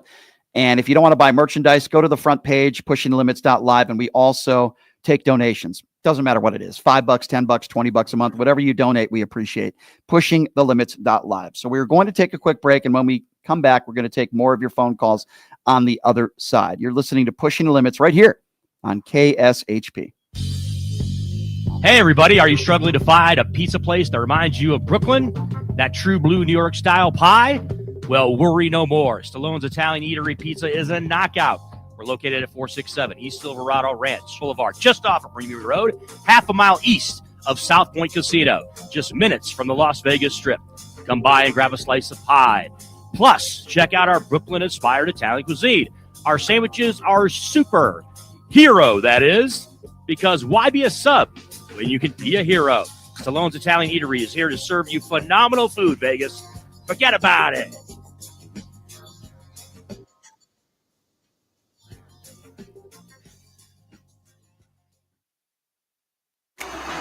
Who would have thought there'd be so many kids playing ice hockey in the desert? Jake Helb's Hockey Foundation and the Las Vegas Ice Warriors, founded by Gina Yusufzai 8 years ago, made it possible for families who can't afford the equipment and fees. Donate today at www.hockeyforkids.org and help us continue making a difference. Join us in supporting Jake Helb's Hockey Foundation and the Las Vegas Ice Warriors, where every kid gets a shot at the starting line. Just a reminder, our website is www.hockeyforkids.org. Have you ever dreamed of having your own radio show or a podcast, but just didn't think it was possible? Well, dreams can come true. Radio U. Radio U is a 5-day course that'll teach you how to acquire your dream show. We'll teach you how to host, how to write commercial, how to interview, how to market, how to write a contract, and most importantly, how to monetize your dream radio show. You'll learn from some of the best in the business with over 75 years in broadcast experience. You'll learn from people like me. And the best part, every single student will be live on the radio as part of the class. Plus, one student from each class will get their very own radio show. You'll be live on the air right here in Las Vegas. Radio U. The 5-day course is being offered at $699. For more information, give Radio U a call. 702-763-5024. That's 702-763-5024. Or check them out at RadioYOU101.com. Clear Sky Resorts invites you to experience the future of luxury glamping at their newest resort, opening August 1st, 2024 near Bryce Canyon. Guests at the first and only glass-domed stargazing resort in the U.S. will be immersed in the stunning scenery of the resort's private 80-acre canyon, both indoors and out. And nights in your sky dome will be like sleeping in an aquarium of stars. Located in Cannonville, Utah, on scenic Byway 12, voted one of the most scenic roads in America, the resort will feature lots of fun on-resort activities, as well as one of the world's largest glass-domed restaurants. To book your reservation, please call 1-888-704-4445 or visit clearskyresorts.com.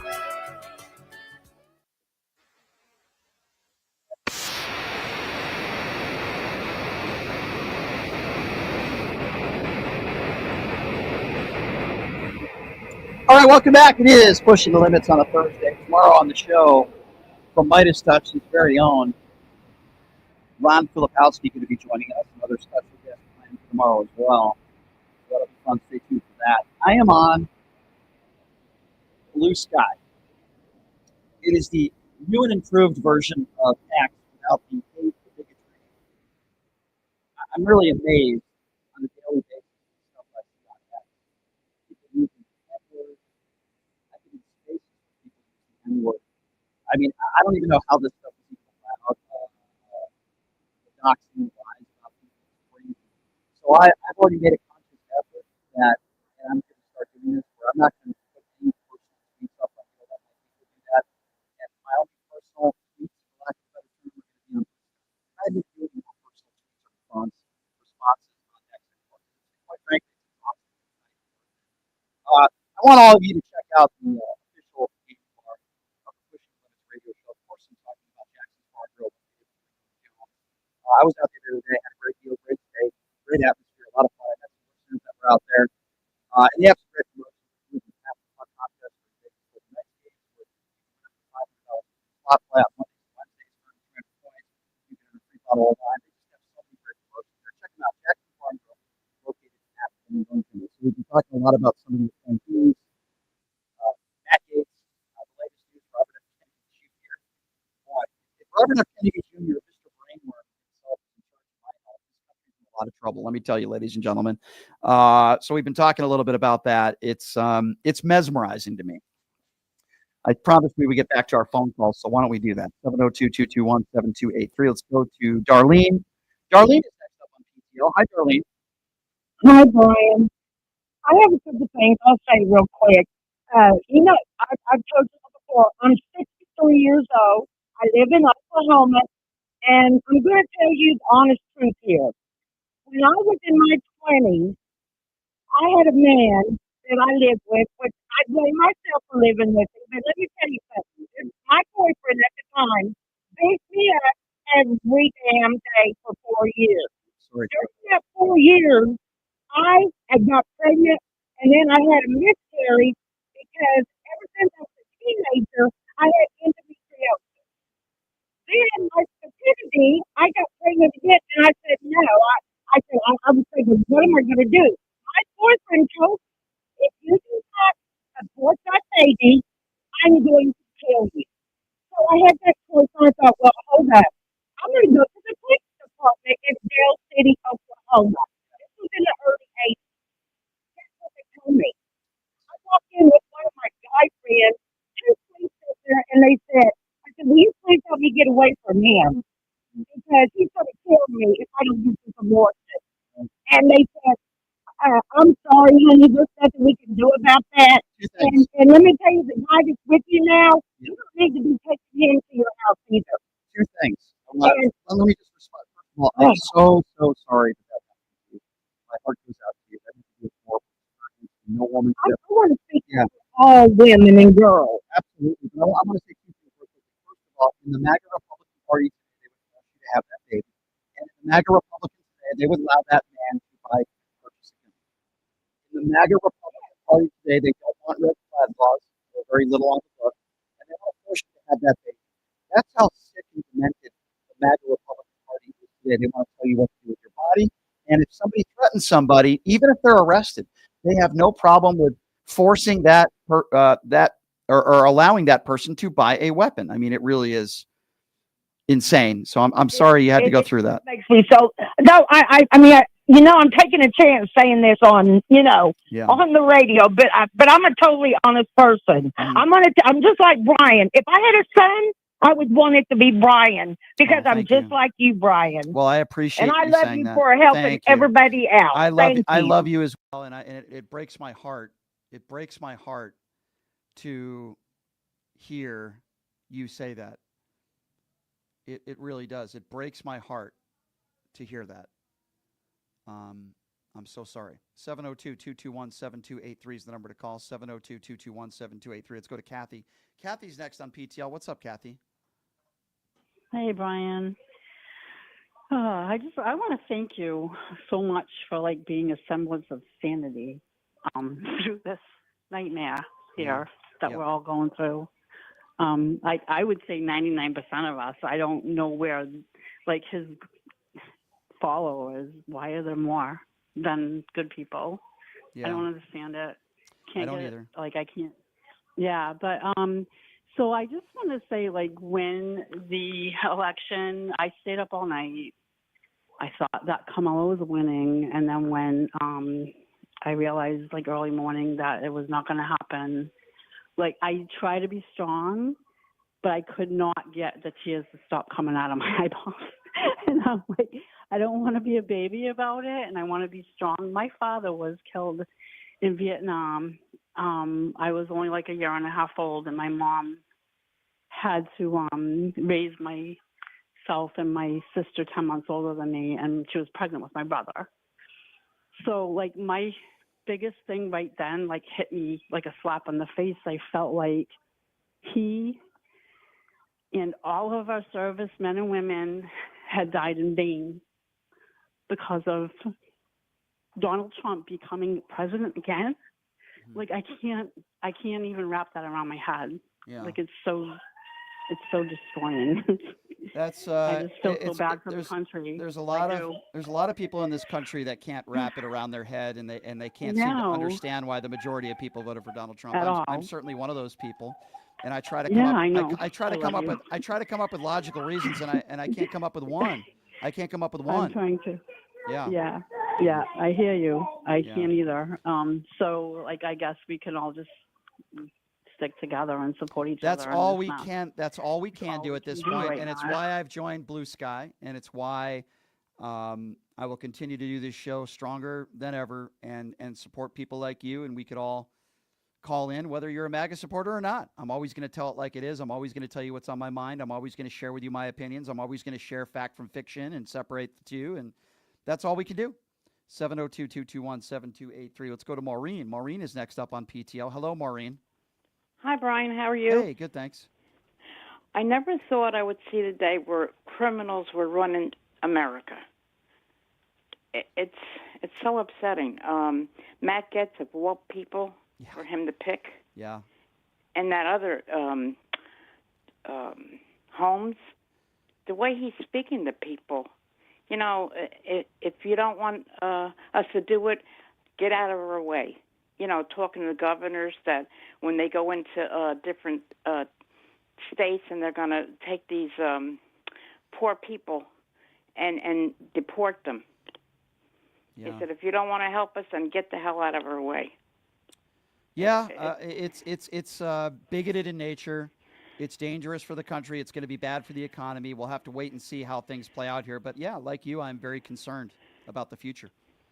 And, you know, these Republicans, or they're not really Republicans, they're MAGA.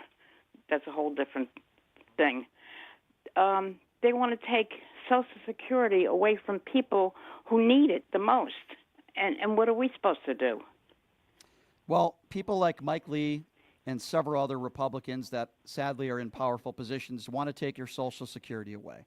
They can deny it, but they've been caught on tape saying it. Mike Johnson was caught on a microphone just a few weeks ago saying that one of Donald Trump's first priorities will be to get rid of your health care with no replacement plan in sight. He's had 9 years to come up with a replacement plan. So, again, these are legitimate concerns, and that's why I'm worried, and that's why you're worried. We all are worried.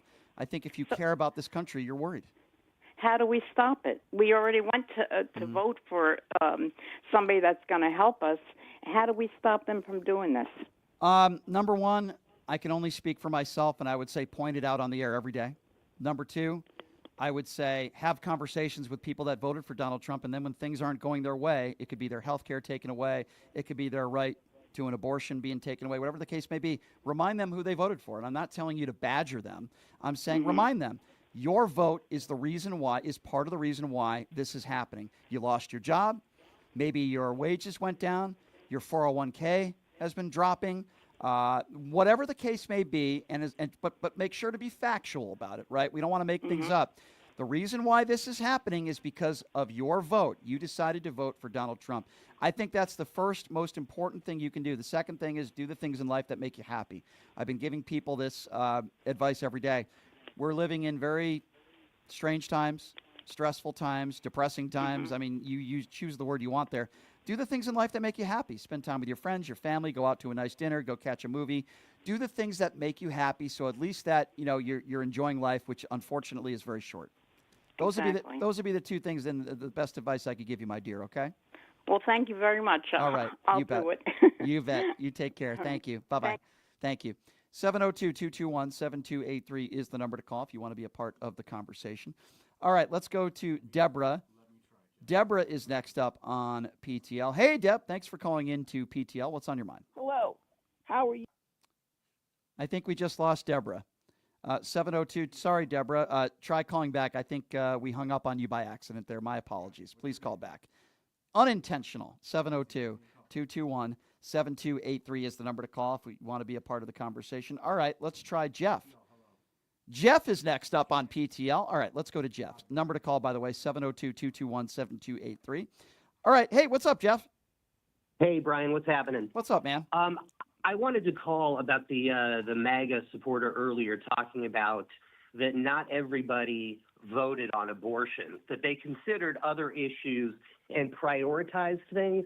So I'm curious, and this is a rhetorical question, but what topped their priority list over Jeffrey Epstein was Trump's best friend and wingman, facilitating his pedophilia, right? Or Trump's treason and ongoing efforts as a Putin asset, or Trump's big lie insurrection, or that he stole classified documents, or that he undermined our foreign policy, and then abortion. What topped all of that? The price of eggs? Yeah, I mean, I can't speak for all MAGA. I just don't understand them. But for the most part, a lot of the excuses that I hear, a lot of these imbeciles, well, I just like it. He tells it like it is. He's not a politician.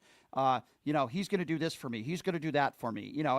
They just believe the nonsense coming from Donald Trump. And sadly, many of them are brainwashed. And their priorities are pretty stupid. I mean, a lot of these people that claim that they're living paycheck to paycheck and Biden was so terrible for the economy are the same idiots that spend $600 for gold sneakers, and they'll buy his trading cards. Or DoorDash every day. Yeah.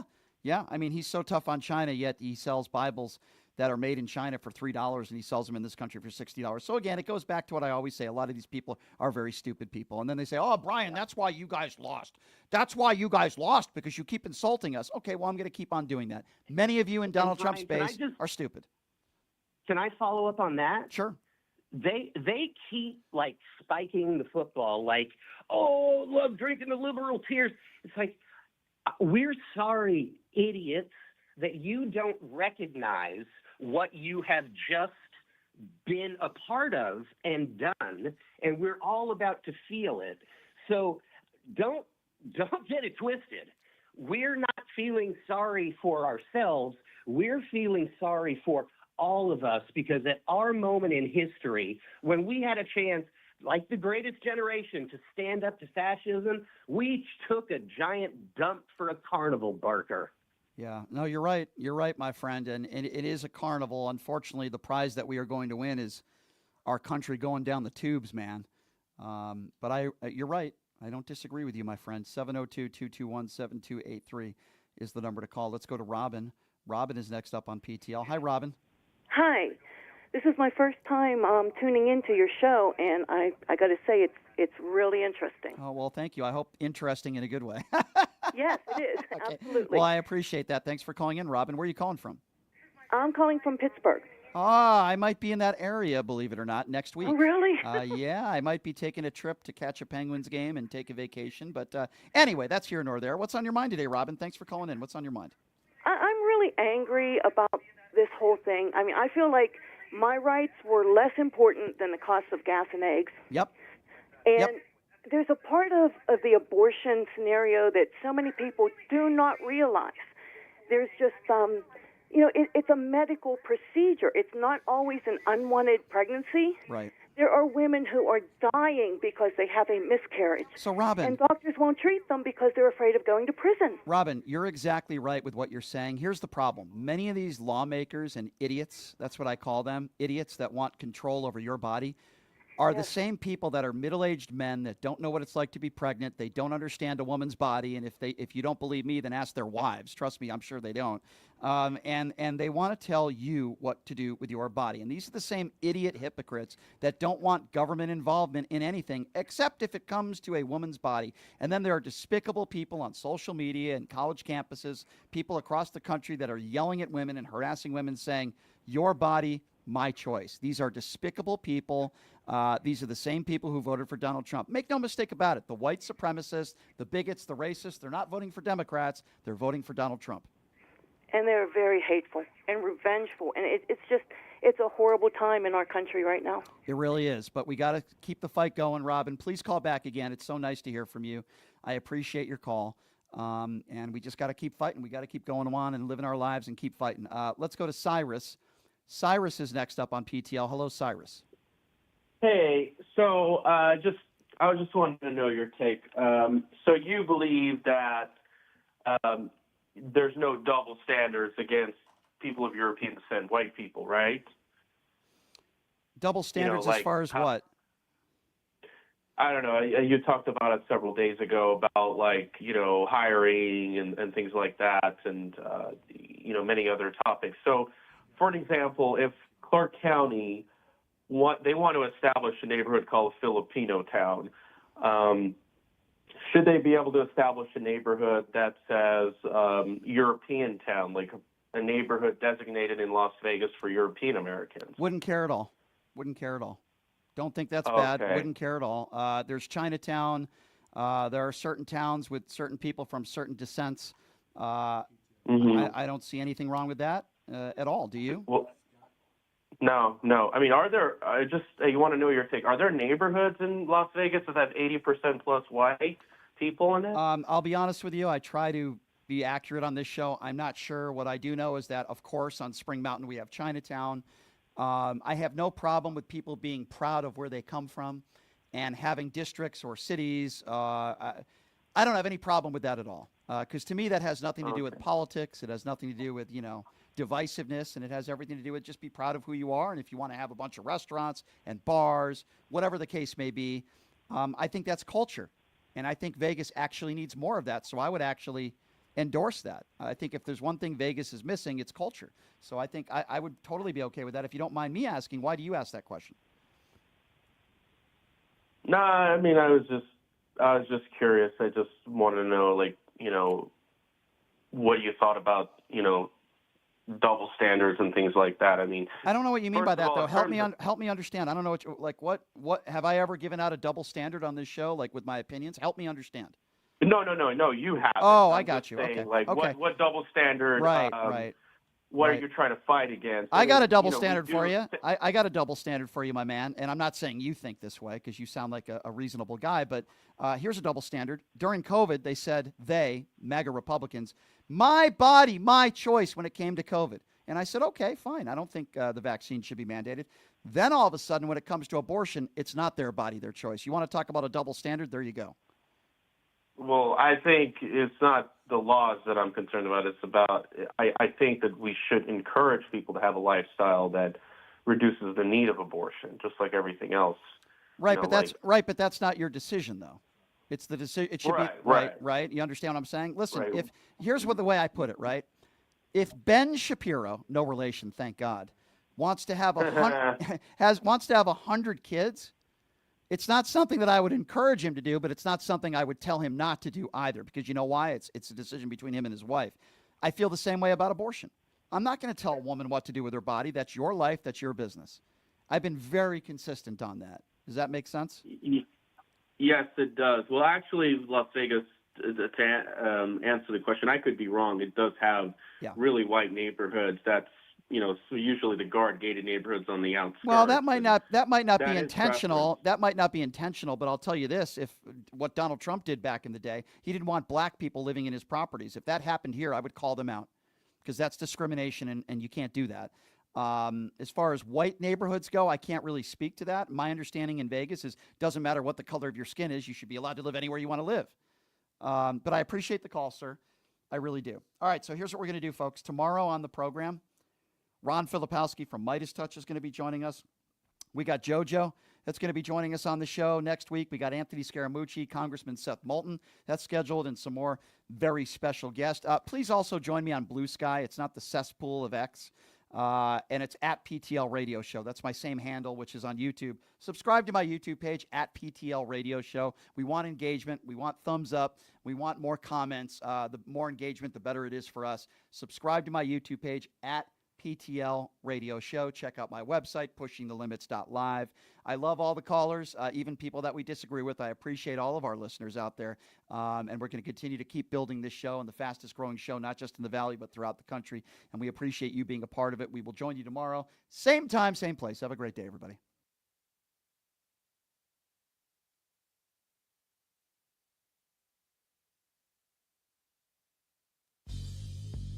Hey, everybody, are you struggling to find a pizza place that reminds you of Brooklyn? That true blue New York style pie? Well, worry no more. Stallone's Italian Eatery Pizza is a knockout. We're located at 467 East Silverado Ranch Boulevard, just off of Premier Road, half a mile east of South Point Casino, just minutes from the Las Vegas Strip. Come by and grab a slice of pie. Plus, check out our Brooklyn-inspired